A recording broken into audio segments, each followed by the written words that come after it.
Hadin baladon ke Jingja basya kangkali ha kaseng HNYF ke Jingwan jong ki bawan jengok kai perthe kala Hiar bha ha kine kisngi. Haba pentikna ya keneu amal ka Sohra ba Gavin milim ngap ula ong ba kat kum ka kai pot bala yo lum ling ba ki homestays bat ki tourist spot la ya thu ba ke Jingwan ki ba jengok kai perthe sya kene gejaka kala Hiar bha ha kine kisngi.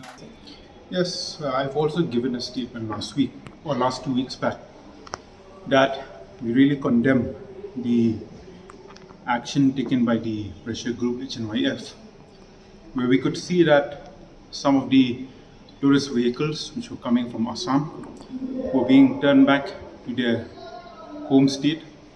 So of course, according to what our reports has come, of course, due to this incident, we could realize that the tourist inflow also to Sohra has reduced.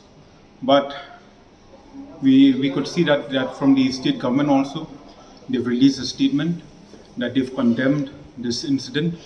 And I've also urged the Honorable Deputy Chief Minister, and we've also ensured that continuous patrolling will be undertaken by the police department.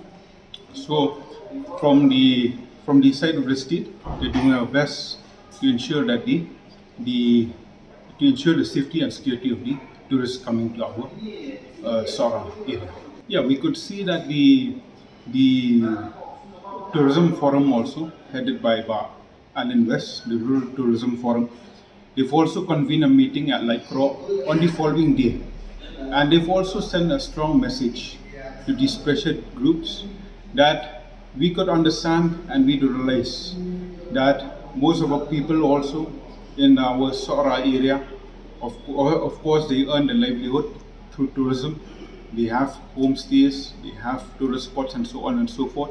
So they've also sent a strong message to the pressure groups that we, people living in the Sohra area, of course, we do understand that Sohra being an area which has been able to captivate tourists not only from India but even from outside the world.